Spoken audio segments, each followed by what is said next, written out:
स्थानीय लोकाधिकार सेना महासंघ याची आज स्थापना झाली असं मी घोषित करतो।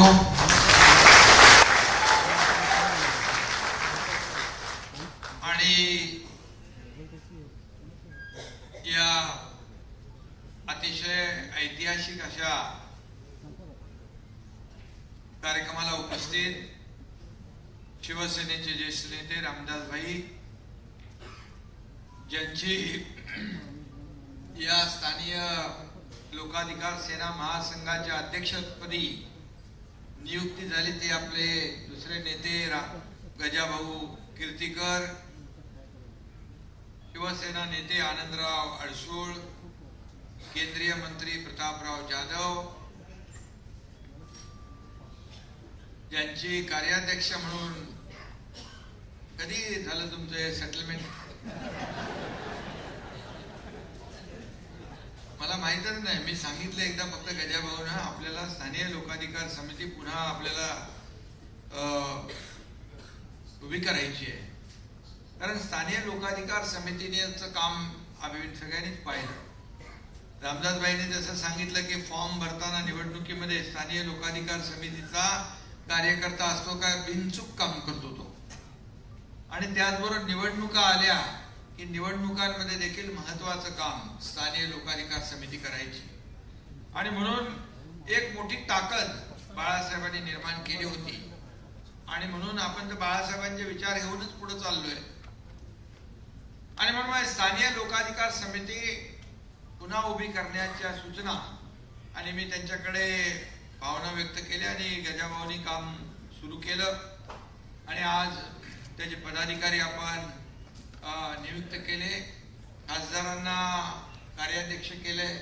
बरोबर आहे रामदासभाई, तुम्ही म्हणाले की याच्यामध्ये केंद्रीय आस्थापना असतात, बँका असतात, ऑइल कंपन्या असतात, आणि शासकीय आणि निमशासकीय मोठ्या प्रमाणावर या कंपन्या याच्यामध्ये असतात, आणि त्यामुळे रेल्वे आहे, अनेक आहे, त्यामध्ये खासदार या युनियनच्या मागे असेल तर नक्की त्या कामगारांना न्याय मिळू शकेल।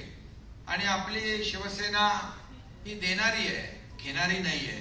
त्यामुळे पूर्वीचं जे काय आपण पाहिलं त्या युनियनच्या बद्दलही आपण ऐकलं पाहिलं, मी काय त्याच्यावर आज बोलू इच्छित नाही, परंतु आज सगळेच जण या ठिकाणी व्यासपीठावर खासदार आहेत, आमदार आहेत, आपले सचिव आहेत, मीनाताई आहेत, आणि सर्व शिवसेनेचे पदाधिकारी कार्यकर्ते आणि स्थानीय लोकाधिकार समितीचे पण सर्व लोक आहेत। त्यामुळे मी सगळ्यांचंच मनापासून या ठिकाणी स्वागत करतो, मनापासून आपल्याला शुभेच्छा देतो।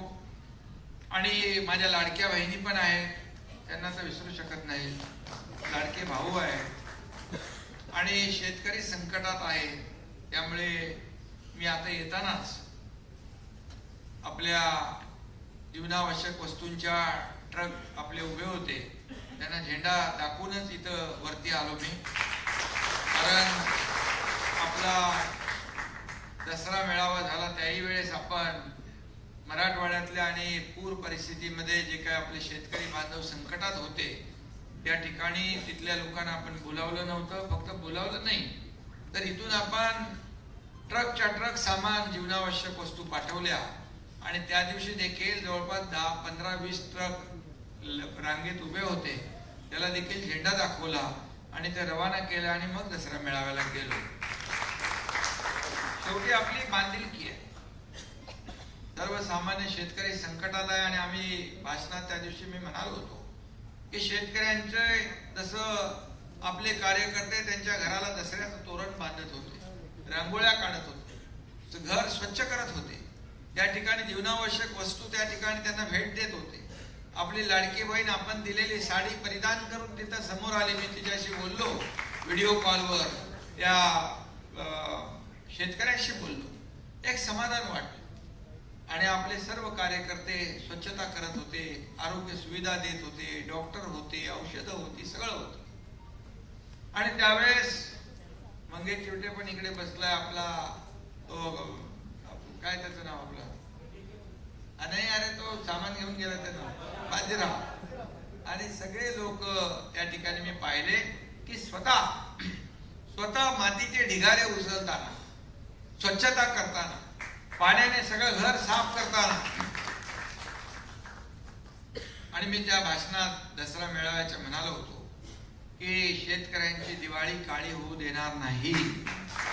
आणि त्याप्रमाणे आपल्या सरकारने, रामदासभाई, या मुख्यमंत्री, मी, अजितदादा, आम्ही ठरवलं ते सर्व अटी शर्ती बाजूला ठेवूया आणि शेतकऱ्यांच्या मागे उभं राहू. त्याप्रमाणे जवळपास 32,000 कोटीचं पॅकेज आपण त्यांना जाहीर केलं. ज्या खरडून गेलेल्या जमिनींचा फार मोठा त्यांना चिंता होती, परंतु यावेळेस 47,000 रुपये हेक्टरी तर देणारच आपण नियमाप्रमाणे, पण यावेळेस नवीन आपण एक प्रयोग केला, मनरेगातून हेक्टरी 3 लाख रुपये त्यांना देण्याचा. आणि म्हणून शेतकऱ्यांचे देखील त्याच्या पाठीशी आपण उभे राहिलो. केंद्र सरकार देखील, मोदी साहेबांना देखील आम्ही सांगितलं, तेही म्हणाले तुम्ही प्रस्ताव पाठवा. तात्काळ अमित शहा साहेब आले होते, त्यांनाही देखील आम्ही सांगितलं. त्यामुळे केंद्राचं देखील मदत या ठिकाणी आपल्या शेतकऱ्यांना झाल्याशिवाय राहणार नाही, कारण हे संकट मोठं आहे. आणि या संकट समयी शिवसेना नेहमी आणि सरकार त्यांच्या मागे उभं राहिलेलं आहे. आणि म्हणून काही लोक काही कुठेही म्हणजे टीका करावी, आरोप करावे, परंतु राजकारण प्रत्येक ठिकाणी करता कामा नये. म्हणाले काय तिकडून जीवनावश्यक वस्तू जात आहेत, त्याच्यावर फोटो लावले जात आहेत. अरे बाबा, फोटो लावला, फोटो तुम्ही तुमचेही लावून आम्ही वाटलेत ना, तुम्ही जाऊ दे, आम्ही काय देतोय ते सोडा, तुम्ही बिस्किटचा पुढा तरी न्यायचं होतं. मी बोललो त्या दिवशी, परंतु हे त्याला देखील जाणत लागते, सगळ्या गोष्टी आहेत, जाऊ द्या तो विषय. आता आज आपलं स्थानिक लोकाधिकार समिती, त्यामुळे गजाभाऊंचं मी मनापासून अभिनंदन करतो, त्यांना खूप खूप शुभेच्छा या ठिकाणी देतो. आणि हे म्हणतो की आपल्याला इतिहास घडवायचा असतो आणि इतिहासाची पुनरावृत्ती होत असते. हिस्ट्री रिपीट्स इटसेल्फ, म्हणजे आपलं ती काही म्हण आहे की इतिहासाची पुनरावृत्ती घडवण्यासाठी आपल्याला काही नवीन नवीन करावं लागतं. आणि म्हणूनच आज आपण इतिहास पुन्हा घडवतोय स्थानिक लोकाधिकार समितीचा, स्थानिक लोकाधिकार सेना महासंघाच्या माध्यमातून. त्यामुळे आपण शेवटी ही स्थानिक लोकाधिकार समिती म्हणजे आता पूर्वीची आणि आता आपली स्थानिक लोकाधिकार सेना, या सेनेने जे काम केलेलं आहे ते काम आपण पाहिलेलं आहे. तेव्हा आंदोलनही आपण पाहिली की मराठी माणसाला तेव्हा मोठमोठ्या कंपन्यांमध्ये, बँकांमध्ये, रेल्वेमध्ये, ऑइल कंपन्यांमध्ये अनेक ठिकाणी नोकऱ्या मिळत नव्हत्या. आणि त्यावेळेस मला वाटतं 1974 साली बाळासाहेबांनी स्थानिक लोकाधिकार समितीची स्थापना केली. सुधीर भाऊ, गजाभाऊ यांना ही जबाबदारी दिली. आणि आपण त्यावेळेस पाहिलं की मराठी माणसासाठी, मराठी माणसाला ताठ मानेने उभं राहता यावं, आणि म्हणूनच या स्थानिक शिवसेनेची स्थापना देखील त्यासाठी झाली.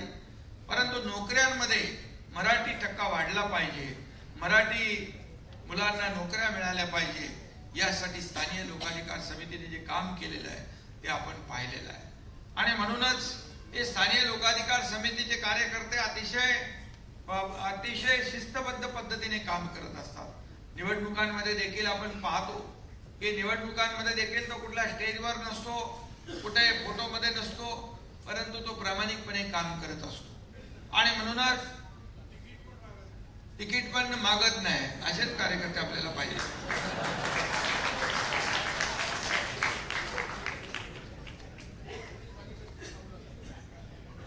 आणि खरं म्हणजे हा एक मराठी माणसासाठी हा लढा आहे. खरं म्हणजे लढा दिला, आणि तो लढा देखील आपण पाहिला की इतिहासामध्ये त्याचं महत्व. आणि म्हणून आजचा दिवस देखील आपण मगाशी रामदासभाई म्हणाले सुवर्णाक्षराने लिहिला पाहिजे. आणि खऱ्या अर्थाने आपण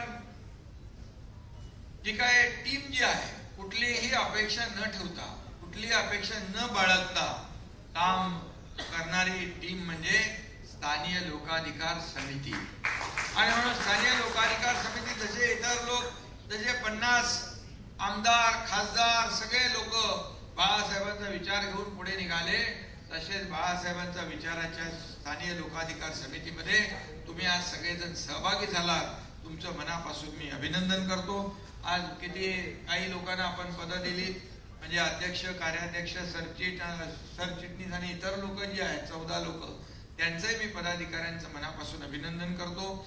यापुढे देखील तुम्हाला वेगवेगळ्या विभागामध्ये कार्यकारिणी करायची आहे आणि त्या कार्यकारिणीच्या माध्यमातून देखील या प्रत्येक ज्या काही क्षेत्रामध्ये आपण काम कराल, आपल्याकडून एवढीच अपेक्षा आहे की मराठी माणसाला न्याय देण्यासाठी बाळासाहेबांना अभिप्रेत असं काम जे अपेक्षित होतं ते तुमच्याकडून होईल असा मी विश्वास व्यक्त करतो.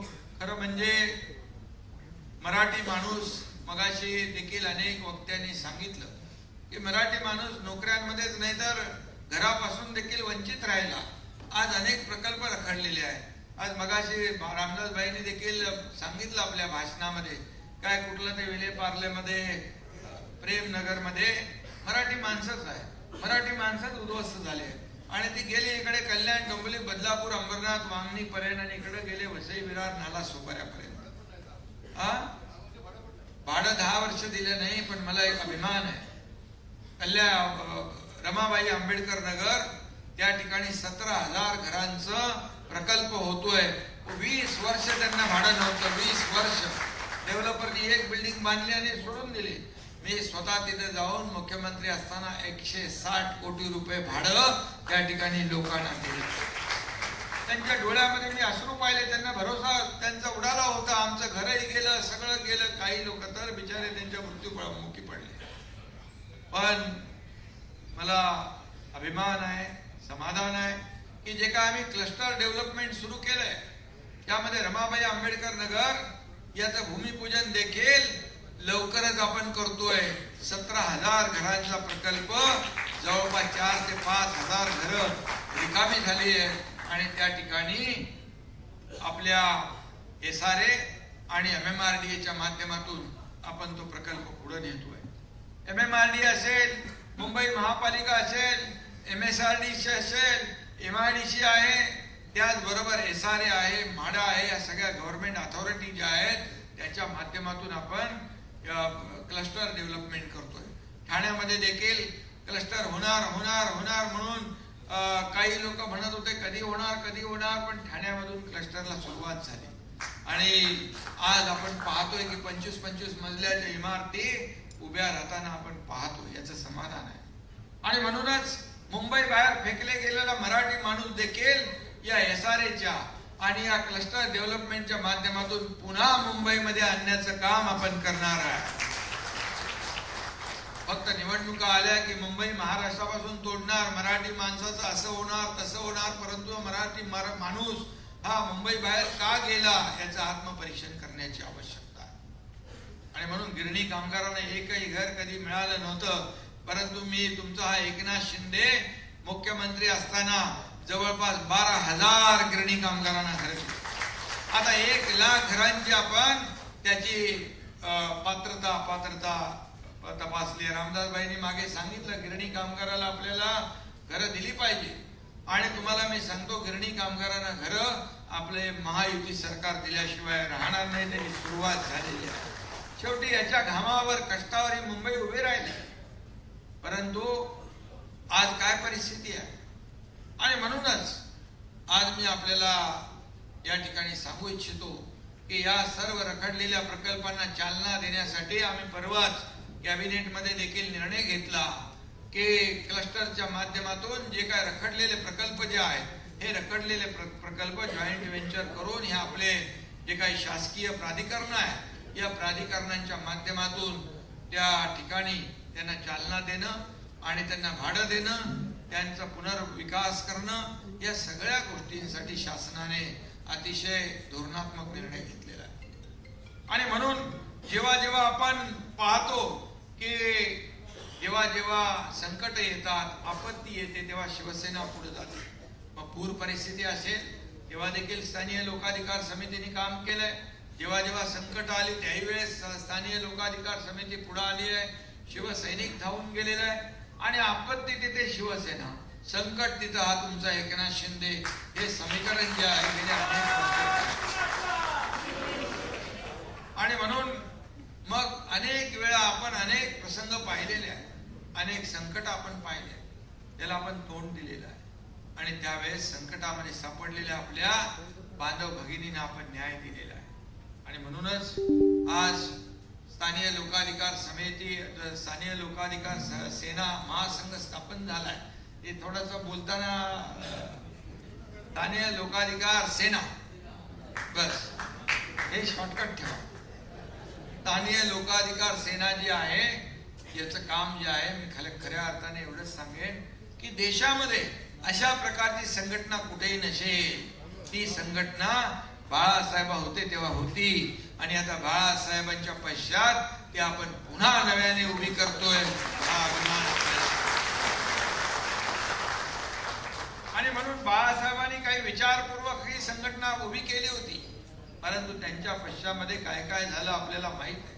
मगाशी देखील आपल्या नेत्याने सांगितलेलं आहे, शिवसेना जेव्हा बाळासाहेबांच्या विचारांना तिलांजली दिली, बाळासाहेबांचे विचार पायदळी तुडवले गेले. बाळासाहेबांच्या विचारांना खरं म्हणजे बाळासाहेब म्हणायचे माझी काँग्रेस होऊ देणार नाही. ज्या काँग्रेसच्या दावणीला शिवसेना बांधली, धनुष्यबाण गाण टाकला, त्यावेळेस तुमच्या एकनाथ शिंदेला हे धाडसी पाऊल उचलावं लागलं. तसं बघायला गेलं तर हे काम सोपं नव्हतं, हे काम सोपं नव्हतं. आणि आम्ही कुणाचे घेऊन गेलो नाही, आम्ही सोडून गेलो, सत्ता सोडून गेलो, सत्तेतून पाय उतार होऊन गेलो. काय होईल पुढे याचं कोणाला काय माहित नव्हतं. आम्ही मी मंत्री होतो, माझ्याबरोबर 6-7 मंत्री होते, 50 आमदार होते. आणि त्यामुळे हा सगळा इतिहास जो आहे आपल्याला माहित आहे. आणि लोकांनी आपल्याला राजमान्यता दिली, लोकांनी आपल्याला आपल्या निर्णयाचा स्वीकार केला. आणि म्हणूनच आपण लोकसभेमध्ये जिंकलो, विधानसभेमध्ये देखील आपण 80 जागा लढवून 60 जागा जिंकण्याचा विक्रम तुम्ही केला. त्यामुळे जनतेने आपल्याला स्वीकारलंय, जनतेने आपले विचार, बाळासाहेबांचे विचार, आपण घेतलेला निर्णय मान्य केला. आणि म्हणून तर लाखो लोक आज आपल्या शिवसेनेमध्ये काय येत आहे. आणि आज स्थानीय लोकाधिकार समिती देखील यामध्ये सामील झालेली आहे. खरं म्हणजे हा विचारांची लढाई आहे. आणि म्हणून एक बाळासाहेबांना अभिप्रेत असलेलं काम आपण पुढे नेतोय. एक विचार आपले बाळासाहेबांचे विश्वास आहे, विकास आहे, महाराष्ट्राचा विकास आणि जनतेचा विश्वास, या त्रिसूत्रीवर आपण काम करतोय. मला काय मिळालं यापेक्षा मी काय देणार आहे जनतेला, हा विचार आपण केला पाहिजे. एका खुर्चीसाठी, सत्तेसाठी कधी विचारांची तडजोड आम्ही करणार नाही, हे देखील मी या ठिकाणी सांगू इच्छितो. खरं म्हणजे मला खुर्चीसाठी कधीही बाळासाहेबांच्या विचारांची शिवसेना कधी प्रतारणा करणार नाही. कारण आपली लढाई, आपला अजेंडा हा खुर्ची नाही आहे. मी नेहमी सांगतो, या खुर्चीवर ज्यांनी बसवलं त्यांच्या समस्या आणि त्यांचे प्रश्न काय हे सोडवण्याचं काम आपल्याला करायचं. आणि म्हणून का लोकप्रियता मिळतीये, का लोक आपल्याकडे येत आहेत. आज जिथं हा तुमचा एकनाथ शिंदे जातो, रस्त्याच्या दुतर्फा, बाल्कनी, घराच्या समोर, गच्चीवर लोक का थांबतात. कोण आहे एकनाथ शिंदे. परंतु जे आपण घेतले निर्णय 2.5 वर्षामध्ये, हे ऐतिहासिक निर्णय होते. लाडक्या बहिणींसाठी निर्णय होते, लाडक्या भावांसाठी होते, शेतकऱ्यांसाठी होते, सर्व घटकांसाठी आपण निर्णय घेतले. आणि हे लोकाभिमुख निर्णय घेत असताना या राज्याला विकासाला चालना देखील दिली. काल प्रधानमंत्री मोदी साहेब त्यांच्या भाषणात देखील म्हणाले की 2.5 वर्षाचं महायुतीचं सरकार यायच्या अगोदर जे अगोदरचं सरकार होतं त्याने मेट्रो 3 मध्ये बंदी स्टे दिला होता, कारशेडला स्टे दिला होता, विमानतळाच्या कामाला स्थगिती दिली होती. हे सगळे स्पीड ब्रेकर होते.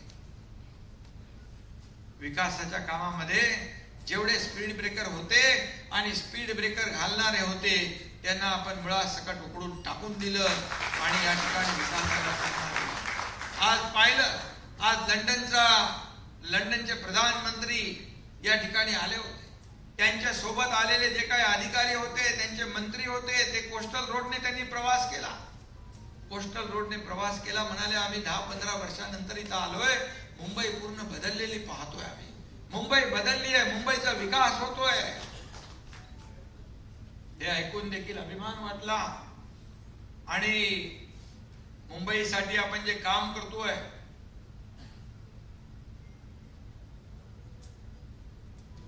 त्याचं कुठंतरी चीज झालं.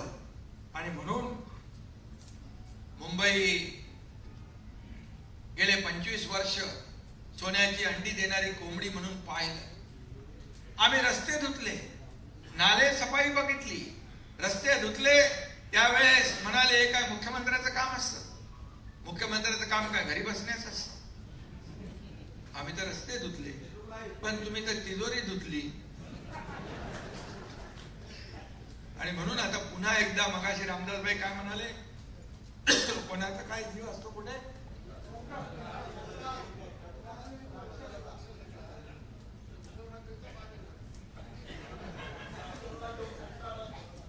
आणि म्हणून रामदासभाई बरोबर बोलतात, कोणाचा जीव कुठं आहे, काय अटकलेला आहे, त्यांना बरोबर माहिती आहे. आणि म्हणून या 2.5-3 वर्षामध्ये आपण पाहिलं की राज्य झपाट्याने पुढे जात आहे. मुंबईचा विकास होतो. आज मुंबईचे सगळे रस्ते सिमेंट कॉन्क्रीटचे आपण करतो. पुढच्या 2 वर्षामध्ये मुंबई पूर्णपणे खड्डेमुक्त झाल्याशिवाय राहणार. काय इतके वर्ष केले नाही? आज त्यांच्याबरोबर आलेले लोक एक माणूस 15 वर्षांनी आला होता आणि त्याने सांगितलं 15 वर्षापूर्वी पाहिलेली मुंबई आणि आता पाहतोय ती मुंबई किती बदल झालाय. अटल सेतू झाला, कोस्टल रोड झाला, मेट्रोची कामं सुरू झाली, कारशेडचा स्टे उठवला. आज बाळासाहेब ठाकरे आपला दवाखाना वाढत आपण केला. आज वैद्यकीय सुविधा आपण वाढवल्या. आज कॅशलेस सेवा आपण सुरू केली आहे. आज या मुंबईच्या विकासासाठी आपण जे करतोय, सगळ्यात मोठं म्हणजे घराचं स्वप्न प्रत्येकाचं असतं. आणि गजाभाऊ, सगळ्यात मोठा निर्णय आपण जे बाळासाहेबांचं स्वप्न होतं 40 लाख लोकांना मोफत घरं देण्याचं, त्याची सुरुवात आपण केलेली आहे. या पहिला टप्पा, दुसरा टप्पा असं करून करून आपण 4 लाख 5 लाख घरं असं बांधत पुढे जाणार आहे. पंतप्रधान आवास योजनेची घरं आहेत ती होत आहे. आज आपण BSNL ची जागा जी गेल्या अनेक वर्षापासून अशीच पडली होती, ती देखील आपण BSNL च्या जागेवर देखील पंतप्रधान आवास योजना मुंबईमध्ये जवळपास 14,000 घरं होणार आहेत. त्याला देखील आपण चालना देतोय. आणि म्हणून प्रत्येकाचं घराचं स्वप्न असतं आणि या घराचं स्वप्न जे आहे ते पूर्ण करण्यासाठी आपण काम सुरू केलेलं आहे. आणि म्हणून त्यासाठीच आपण आपल्या ज्या काही अधिकृत ज्या शासकीय प्राधिकरणं आहेत त्यांना आपण त्यासोबत घेतलेलं आहे. आज मोठ्या प्रमाणावर इन्व्हेस्टमेंट आपल्या महाराष्ट्रात येते, मुंबईत येते आहे. लोकांना नोकऱ्या पाहिजे, त्या माध्यमातून देखील मोठ्या प्रमाणावर नोकऱ्या मिळतील. गजाभाऊ, आज आपलं टार्गेट आहे, स्टार्टअप मध्ये आपण नंबर 1 आहे, GDP मध्ये आपण नंबर 1 आहे, परदेशी गुंतवणुकीत आपण नंबर 1 आहे. आपलं राज्य जे आहे, आपलं राज्य इंडस्ट्री फ्रेंडली स्टेट झालेलं आहे. आणि म्हणूनच परदेशी गुंतवणूक आपल्या महाराष्ट्राला पसंती देते आहे. शेवटी महाराष्ट्रातला स्थानिक भूमिपुत्र जो आहे त्याला नोकऱ्या देण्याचं काम आपल्या सरकारच्या माध्यमातून करतोय. शासकीय भरती गेल्या अनेक वर्ष नव्हती. 10,000 लोकांना त्या दिवशी आपण नियुक्ती पत्र दिलं. 10,000 लोकांना. पुढच्या वर्षी आणखी आपण 10,000. त्यामुळे बाळासाहेब म्हणायचे नोकऱ्या तर ठीक आहे, परंतु फक्त नोकऱ्या न करता नोकऱ्या देणारे हात देखील निर्माण करा, असं बाळासाहेब सांगायचे. आणि म्हणून आपण उद्योजक देखील निर्माण करतोय. टाटा बरोबर आपलं जॉईंट व्हेंचर करून टाटा देखील याच्यामध्ये इन्व्हेन्शन, इनोव्हेशन आणि incubation hub skill development centre सुरू करते आहे. गडचिरोलीमध्ये मी पालकमंत्री असताना एक स्किल डेव्हलपमेंट सेंटर सुरू केलं. त्या ठिकाणी जवळपास 6,000 मुलं दर वर्षाला ट्रेंड होऊन त्यांना नोकऱ्या मिळणार. आता कल्याणमध्ये मला वाटतं श्रीकांतच्या इथं आपण एक चालू केलंय, पुण्यामध्ये चालू केलंय, नाशिकमध्ये आपण चालू करतोय जिल्हा निहाय. आणि हजारो लोक त्यामधून स्किल मॅनपॉवर तयार होईल. उद्योग आले त्याला स्किल मॅनपॉवर पाहिजे. आणि म्हणून आपल्याकडे चांगलं इन्फ्रास्ट्रक्चर आहे, कनेक्टिव्हिटी आहे, स्किल मॅनपॉवर आहे, त्यामुळे लोक आपल्याकडे येत आहेत. आपली पॉलिसी आपण बदलली, अतिशय पॉझिटिव्ह प्रॅक्टिकल आपण केली आहे. सिंगल विंडो क्लिअरन्स केलाय आणि त्यामुळे खऱ्या अर्थाने रोजगार मोठ्या प्रमाणावर निर्माण होतील. जीएसटी मुळे देखील, जीएसटी आता जो मोदी साहेबांनी निर्णय घेतलाय, 2 स्लॅब ठेवले. पहिले 5% होता, 12% होता, 18% होता, 28% होता. आता 5% आणि 18% आहे वाटतं. 12% आणि 28% कमी करून टाकलाय. आता 12% वाले 5% मध्ये आले. त्यामुळे या माझ्या लाडक्या बहिणींना जीवनावश्यक वस्तू असतील, सर्वसामान्य लोकांना जे आवश्यक वस्तू आहेत, त्याचा जीएसटी मुळे त्याच्या किमती कमी होणार. औषधं जीएसटी फ्री केलेली आहे. आणि त्यामुळे मी त्या दिवशी आपल्या मेन मार्केट कुठलं ते मिलिंद देवराचं काळबा देवीला गेलो होतो. सगळे व्यापारी मला भेटला. गणेश तिकडे होता. व्यापारी मला भेटले, व्यापारी खुश होते. व्यापारी बोलले, मी म्हणालो तुमचं जीएसटी कमी झालंय. बोले नाही, आम्ही ग्राहकांना देखील या वस्तू कमी दरामध्ये देणार. आणि म्हणून ग्राहकाला कमी दरात मिळाल्यानंतर त्याची क्रय शक्ती, त्याची जी पर्चेसिंग पॉवर वाढते, जास्ती खरेदी विक्री होते. आणि त्यामुळे व्यापाऱ्याची विक्री जादा होते. खरेदी जादा झाली की मॅन्युफॅक्चरिंग वाढते. आणि मॅन्युफॅक्चरिंग वाढले की तुमचा भाव रोजगार वाढला. हे सगळं स्थानिक लोकाधिकार सेना तुम्ही चालू केले, त्याचा बंदोबस्त आम्ही आधीपासून केला नोकऱ्या देण्यासाठी. आणि म्हणून शेवटी रोजगार पाहिजे. स्वतःच्या पायावर देखील जे युवक उभे राहू शकतात त्यांना देखील आम्ही सरकारने, मी मुख्यमंत्री असताना 10 लाखाची मर्यादा होती. अण्णासाहेब पाटील आर्थिक विकास महामंडळ त्याचं 15 लाख केलं. 15 लाखापर्यंत बिनव्याजी कर्ज आपण त्यांना देतो स्वतःच्या पायावर उभं राहण्यासाठी. आपल्या लाडक्या बहिणींना फूड ट्रक असतील ते देखील उद्योग विभागाच्या माध्यमातून आपण देतो. मुख्यमंत्री रोजगार योजना जी आहे त्याच्या माध्यमातून आपण देतो. आणि या सगळ्याचा जो काही विषय आहे, आता स्थानिक लोकाधिकार समिती तुमची एक कमिटी तयार करा आणि कुठल्या कुठल्या शासकीय योजना आहेत त्याचं नीट माहिती घेऊन त्या सर्व योजना या आपल्या तरुणांपर्यंत पोहोचल्या पाहिजे, यासाठी आपण प्रयत्न करा. आणि बाकी तर ज्या काही कंपन्या आहेत, शासकीय निमशासकीय, तिथं तर खासदार हे सगळे लोक आहेत, तुम्हाला मदत करतील. मुंबईमध्ये मदत आपले आमदार करतील. त्यामुळे तुमची स्थानिक लोकाधिकार सेना अतिशय मजबूत होईल. आणि मजबूत होऊन खऱ्या अर्थाने तुम्ही लोकांना जेव्हा रोजगार पूर्वीप्रमाणे देणं सुरू होईल, तेव्हा खऱ्या अर्थाने तो दिवस आपल्या समाधानाचा दिवस असेल, आनंदाचा असेल. आणि म्हणून मी आपल्या सगळ्यांना मनापासून शुभेच्छा देतो. त्याचबरोबर ज्या स्पर्धा परीक्षा होतात, रेल्वेच्या परीक्षा होतात, बँकांच्या परीक्षा होतात, यूपीएससी आहे, एमपीएससी आहे, भाऊ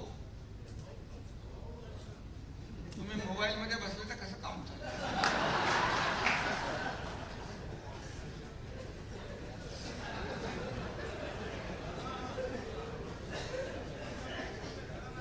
स्पर्धा परीक्षा ज्या आहेत त्याच्यात देखील मार्गदर्शन, तिथं आपला माणूस कमी पडतो. आणि म्हणून त्याला देखील अचूक मार्गदर्शन दिलं तर तो बरोबर त्या ट्रॅकवर जातो. आणि खऱ्या अर्थाने टर्निंग पॉइंट जो आहे, टर्निंग पॉइंटवरच त्याला मार्गदर्शन पाहिजे असतं. आणि म्हणून स्थानिक लोकाधिकार समिती जी आहे, तुम्ही तुमच्या कामाची व्याप्ती जी आहे, ही कामाची व्याप्ती वाढवली पाहिजे. आणि म्हणून आपण सगळ्यांनी, तुम्ही काहीतरी 54 का 21 आस्थापनांमधून लोक आले तुमच्याकडे, आता बाकी राहिले तेही येतील. कारण शेवटी इतर राज्यात आपलं सरकार आहे, केंद्रात आपलं सरकार आहे, याचा देखील फायदा तुम्हाला होणार आहे. आणि शेवटी एखादा खासदार मंत्री जेव्हा एखाद्या आस्थापनेच्या अधिकाऱ्याला बोलवतो त्यावेळेस तो आस्थापनेचा अधिकारी आपल्या माणसावर अन्याय करू शकत नाही, तो हिम्मत करू शकत नाही, धाडस करू शकत नाही. याचा देखील तुम्हाला फायदा होणार आहे. पूर्वीप्रमाणे आपल्या इथं बाकी काही चालत नाही, सेटिंग बिटिंग काय चालत नाही आपल्याकडे. कारण मी मगाशी सांगितलं आपण देणारे आहोत, घेणारे नाही. इथं देना बँक आहे, लेना बँक नाही. आणि त्यामुळे न्याय द्यायचा तो प्रत्येक कामगाराला द्यायचा, न्याय द्यायचा तो या भूमिपुत्राला द्यायचा, हा निकष आपल्याला ठेवायचा आहे.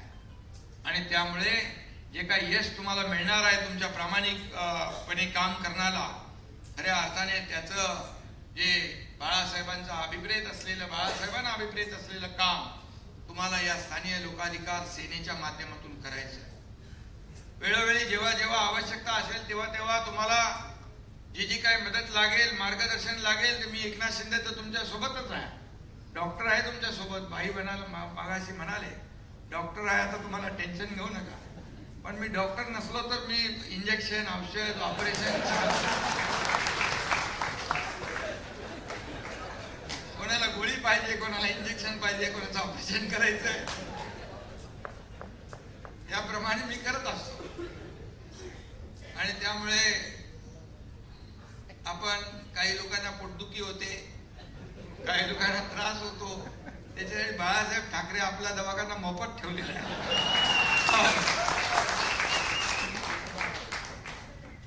आणि त्यामुळे मी एवढंच सांगतो, आपण आपला शिवसेना पक्ष मालक इथं कोणी नाही, नोकर नाही.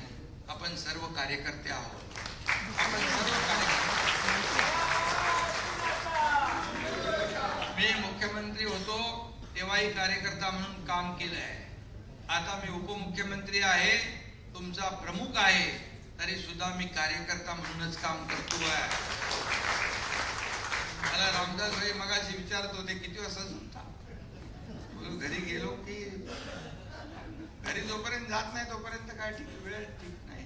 सकाळी मी आपले लंडनचे प्रधानमंत्री अगोदर 7:30 वाजता येणार, मग त्यांचा टाइम बदलला, मग ते 5चा टाइम झाला. मी म्हणाल थोडा आणखी 4चा आला असता म्हणजे झोपायचीच गरज नाही. त्यामुळे शेवटी आपण काम करणारे कार्यकर्ते आहोत आणि आपण सर्वजण कार्यकर्ते म्हणून काम करतोय. आणि म्हणून कार्यकर्त्यांचा हा पक्ष यामध्ये एवढंच आहे, जो काम करेल तो पुढे जाईल, काम करेल काही ओळख नाही, फाळत नाही, हा माझा आवडता, तो माझा नावडता, असं काही नाही. आणि सगळ्यांना माझा स्वभाव पण माहिती आहे. इतके वर्ष जे काम केलं बाळासाहेबांच्या विचाराने सर्व लोक भारावलेले आम्ही लोक आहोत. आनंद दिघे साहेबांच्या तालमीमध्ये काम करण्याची संधी माझ्यासारख्या कार्यकर्त्याला मिळाली. आणि म्हणून आपल्याला शिवसेना बाळासाहेबांचे विचार पुढे नेत असताना आता स्थानिय लोकाधिकार समिती आपण पुढे नेतोय, याचा देखील आनंद आहे आपल्याला. एक नवीन ताकद, एक खऱ्या अर्थाने आपल्या विविध संघटना आहेत. आनंदराव अडसुळांची बँकेची तुमची जो बँकेचा अनुभव आहे, या देखील अनुभवाचा फायदा होईल. इतर आपले जे सेल आहे, इतर आपले भाषिक जे आपल्या देशामध्ये जवळपास 26 राज्यामध्ये आपली शिवसेना आहे. 26 राज्यामध्ये जेव्हा आपण निर्णय घेतला आणि मी दिल्लीमध्ये जेव्हा बैठक घेतली होती राज्य प्रमुखांची, तेव्हा अनेक राज्य प्रमुखांना फोन आले. मी त्याचा उल्लेख अगोदर पण केला होता. बोले कहा जा रहे हो? बोले दिल्ली जा रहे. बोले काहे को? बोले मीटिंग है वहां पर. बोले शिंदे साहब ने, मुख्यमंत्री जी ने मीटिंग बुलाई है. बोले अच्छा. बोल मालिक के साथ रहोगे क्या नौकर के साथ जाओगे? बोले क्या है? त्याला सांगितलं म्हणजे आम्ही नौकर. त्यांनी सांगितलं शिंदे साहेबांनी जो निर्णय घेतला आहे, जो उठाव केला आहे, या महाराष्ट्राच्या हितासाठी आणि भूमिपुत्रांच्या न्याय हक्कासाठी बाळासाहेबांचे विचार पुढे घेऊन चाललेत. आम्ही बाळासाहेबांचे विचारवाले आहोत, आम्ही तिकडेच जाणार. आणि म्हणून 26 राज्यामध्ये आज शिवसेना आपली काम करते. मला अभिमान आहे. मणिपूरमध्ये जेव्हा मोठा तिकडे दंगल झाली होती, मणिपूरची परिस्थिती फार वाईट होती आणि आपले इथले काही विद्यार्थी मणिपूरमध्ये अडकले होते. त्या विद्यार्थ्यांना सोडवण्यासाठी त्यांच्या पालकांचा मला फोन यायला लागला. मी तिकडच्या मुख्यमंत्र्यांशी तर बोललोच, परंतु तिथल्या राज्यप्रमुखाशी मी बोललो. तुम्हाला मी सांगतो, 45व्या मिनिटाला मला त्याचा फोन आला आणि तो विद्यार्थ्यांकडे जाऊन पोहोचला आणि त्या विद्यार्थ्यांना घेऊन सुरक्षितपणे एका हॉटेलमध्ये त्यांनी त्याला ठेवलं, त्या सर्व मुलांना, आणि तिथून मला त्या विद्यार्थ्यांशी देखील बोलणं करून दिलं. अशी आपली शिवसेना. त्यांना विश्वास आहे की काही झालं तरी हा एकनाथ शिंदे खंबीरपणे मागे उभं राहणार, पाठीशी उभा राहणार. तुम लढो हम कपडा संभालते वाला एकनाथ शिंदे नाही. हात वर करायचे जेव्हा तुम्ही तुमचं बघा असं नाही. माझ्या हातात काही नाही, माझ्या हात रिकामे आहेत असे नाही, माझे हात भरलेलेच आहे.